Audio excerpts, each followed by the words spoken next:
तर इथे मी तुम्हाला दाखवते, अगदी छान किती क्रिस्पी आपले वेफर्स झालेले आहेत आणि अगदी पांढरे शुभ्र झाले आहेत। हे बघू शकता, अतिशय छान असे हे वेफर्स तयार झालेले आहेत। नमस्कार, किचन स्टोरीमध्ये मी प्राजक्ता तुम्हा सर्वांचं मनापासून स्वागत करते। आता उन्हाळा सुरू झाला आहे आणि उन्हाळा सुरू झाला म्हणजे वाळवणाला तर सुरुवात झालीच पाहिजे।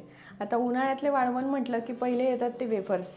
आता वेफर्स सगळ्यांनाच आवडतात, अगदी लहान मुलांपासून तर मोठ्यांपर्यंत। आणि उपवासाचं वैशिष्ट्य म्हणजे की खायला काहीतरी कुरकुरीत असेल तर नक्कीच वेफर्सच आपण तळून घेतो। चला तर मग आपण रेसिपीला सुरुवात करूया। तर आता आपण इथे 5 किलो बटाट्यांचे वेफर्स करणार आहोत। तर त्यासाठी इथे मी हे बघू शकता, मोठे मोठे असे 5 किलो बटाटे घेतले। अतिशय मोठे मोठे असे बटाटे आहेत। तर मोठे बटाटे यासाठी घ्यायचेत की ज्यामुळे आपले वेफर्सही अगदी मोठे मोठे होतील, म्हणजे ते वाळल्यानंतर परत छोटेसे होतात, म्हणून आपण मोठे मोठे बटाटे घेतले। आता ते असे पाण्यामध्ये भिजवून ठेवलेत आणि स्वच्छ धुवून घेतलेत। आता आपण बटाटे इथे स्वच्छ धुवून घेतलेले आहेत। तर आपण आता त्याची सालं काढून घेणार आहोत। तर अशा पद्धतीने मी आता सालं काढून घेते।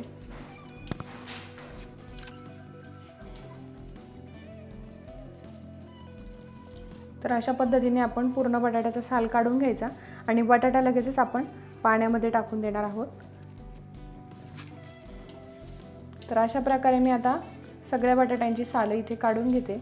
आता तुम्ही हे लक्षात घ्या की इथे बटाट्यांची सालं काढून झाल्यानंतर बटाटा लगेचच मी पाण्यामध्ये घातलाय। पाण्याच्या बाहेर अजिबात बटाटा ठेवायचा नाही, नाहीतर बटाटा काळा पडेल। जितका वेळ बटाटा हा पाण्यात राहील तितका वेळ तो भरत जातो, म्हणजे तो कडक होतो, म्हणजे आपले वेफर्सही एकसारखे होतात।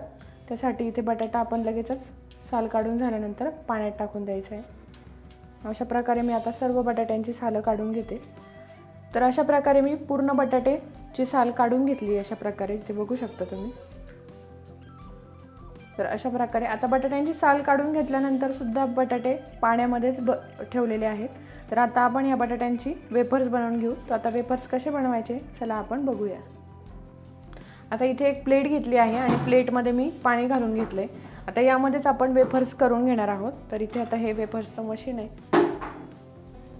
असा आपण बटाटा घ्यायचा आहे। आता आपल्याला लांब आकारात वेफर्स हवे असेल तर बटाटा आपण असा पकडायचा आणि आपल्याला जर छोटे वेफर्स हवे असेल तर असं उभा पकडायचा। तर आता इथे लांब लांब आणि मोठे मोठे वेफर्स पाहिजे आहेत, म्हणून मी असा बटाटा पकडते आणि वेफर्स बनवून घेते। तर आता वेफर्स बनवताना तुम्ही इथे बघा, मी बटाटा इथून किसायला चालू करते आणि खालीपर्यंत तो बंद करते, लगेचच तिथून वरती घेत नाही आहे। पूर्णपणे खालपर्यंत मी बटाटा प्रेस करून नेते आहे। अशा पद्धतीने वेफर्स केले तर वेफर्स अगदी पूर्ण येतात, म्हणजे अर्धवट येत नाही। त्यामुळे असं पूर्णपणे आपण बटाटा खालपर्यंत प्रेस करत न्यायचा आहे। अशा पद्धतीने वेफर्स करताना बटाट्यावर अगदी सारख्या प्रमाणात जोर द्यायचा, कमी जास्त प्रमाणात जोर द्यायचा नाही, नाहीतर वेफर्स जाड पातळ अशा प्रकारात होऊ शकतात। त्यामुळे एकसारख्या पद्धतीने आपण वेफर्स करून घ्यायचे।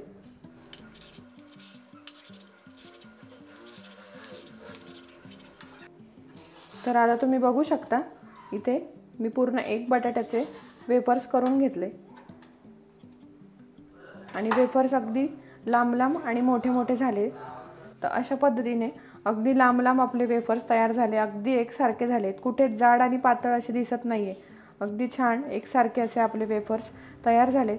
आता अशा प्लेटमध्ये घेण्याचं कारण असं की लगेचच वेफर्स एकानेकाचा मोकळा होतो। आता बटाट्यामध्ये स्टार्चचं प्रमाण खूप जास्त प्रमाणात असतं, त्यामुळे त्यांना पाण्याची फार गरज असते। त्यामुळे ते 3-4 पाण्यांमधनं आपल्याला धुवून घ्यावे लागतात। तर आता हा एक बटाटा आपला त्याचे वेफर्स करून झाले। मी लगेच एका छोट्या भांड्यामध्ये पाणी घेतलंय, त्या पाण्यामध्ये आपण हे टाकून द्यायचे। इथे बघू शकता तुम्ही बटाट्याचा स्टार्च कसा निघतो आहे। तर असं करून आपण एक एक बटाट्याचे इथे व्यवस्थित असे वेफर्स करून घेणार आहोत।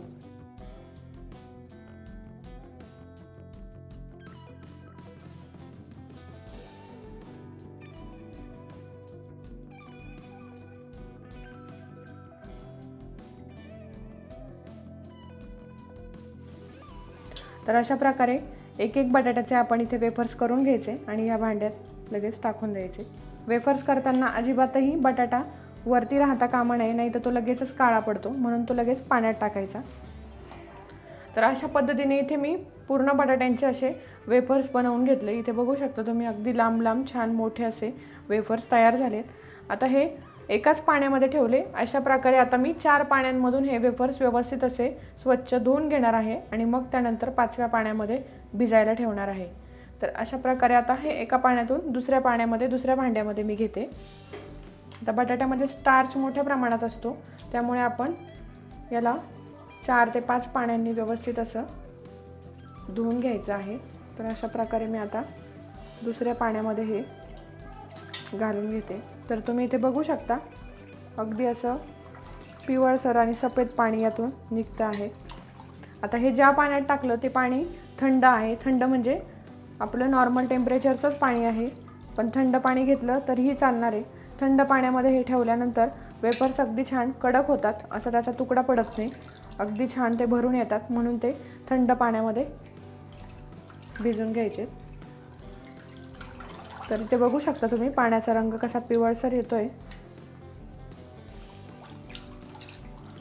तर जोपर्यंत पाण्याचा रंग स्थिर राहत नाही तोपर्यंत आपण हे वेफर्स असे पाण्यामधून काढून घ्यायचे।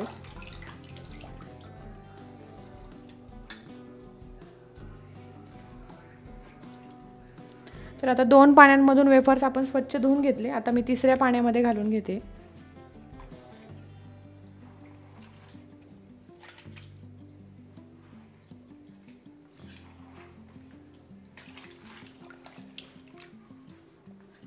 वेफर्स करताना वेफर्स एकमेकांना चिकटलेले असतात, त्यामुळे आपण जेव्हा हे असे पाण्यातून एकमेकांमध्ये अदलाबदल करतो तेव्हा ते सगळे सुटसुटीत होतात।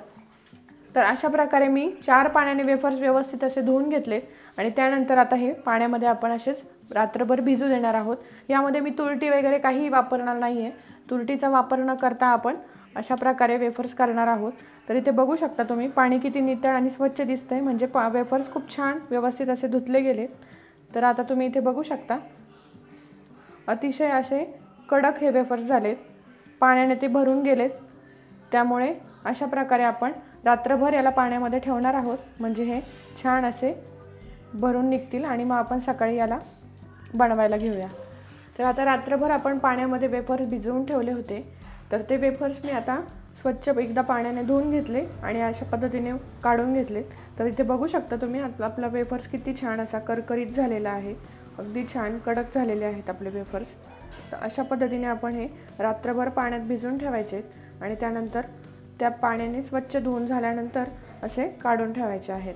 तर इथे बघू शकता तुम्ही अगदी वेफर्स छान कडक आणि करकरीत झालेला आहे। आता इथे एका पातेल्यामध्ये मी पाणी ठेवलं होतं, अर्ध पातेलं मी पाणी ठेवलं, त्याला छान अशी उकळी आलेली आहे। पाण्याला अशी खळखळून उकळी आली की त्यानंतर आपण लगेचच त्यामध्ये चवीनुसार मीठ घालून घेतोय। इथे 4 ते 5 चमचे मीठ घालून घ्यायचे। मीठ घातल्यानंतर लगेचच आपण जे स्वच्छ धुवून घेतलेले वेफर्स होते ते वेफर्स यामध्ये घालून घ्यायचे।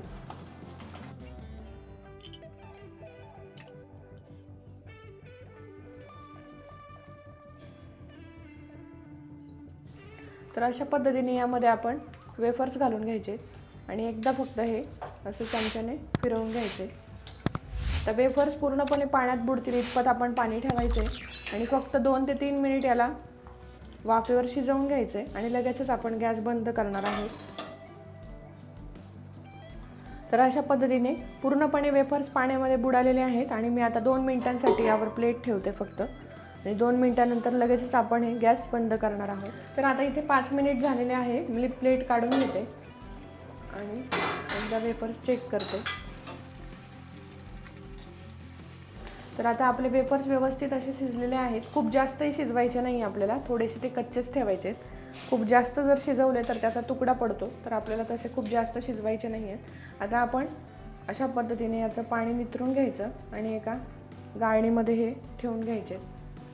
तर अशा पद्धतीने गाळणीमध्ये आपण हे वेफर्स काढून घ्यायचे, जेणेकरून त्याचं पाणी सगळं नितळून जाईल।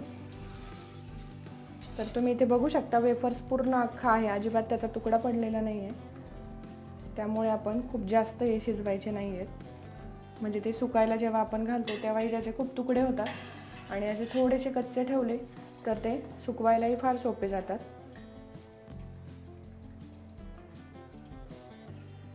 तर अशा पद्धतीने मी वेफर्स काढून घेतले सगळे। तर अशा प्रकारे आपण संपूर्ण वेफर्स अशा प्रकारे कपड्यावर व्यवस्थित असे पसरवून घेतलेले आहे आणि आता दिवसभर हे उन्हामध्ये व्यवस्थित छान सुकतील आणि मग आपले वेफर्स तयार होतील।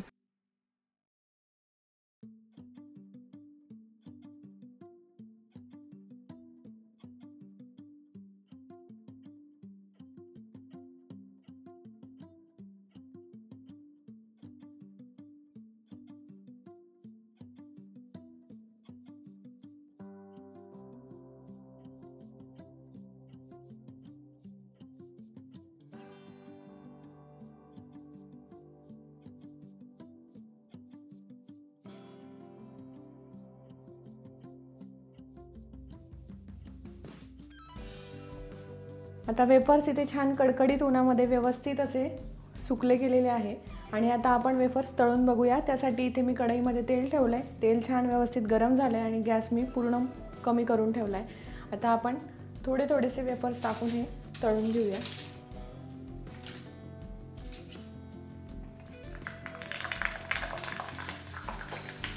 तर तुम्ही बघू शकता वेफर्स किती छान पांढरे शुभ्र असे तयार झालेले आहेत। गॅस पूर्ण मी कमी ठेवलेला आहे। त्यानंतर इथे मी वेफर्स तळून घेते। किती छान व्यवस्थित असे फुलून येत आहेत आणि किती छान मोठे मोठे आपले वेफर्स झालेत, अगदी पांढरे शुभ्र झालेले आहेत। तर तळल्यानंतर तुम्ही इथे वेफर्स बघू शकता, अतिशय छान फुलून आलेले आहेत, अगदी मोठे मोठे असे हे वेफर्स तयार झालेले आहेत। तर यावर अगदी थोडीशी लाल तिखट किंवा तुमच्याकडे चिली फ्लेक्स असेल तर चिली फ्लेक्स घालून हे खाण्यासाठी तयार आहे। या पद्धतीने थोडीशी लाल तिखट घालून वेफर्स खायला तयार आहे।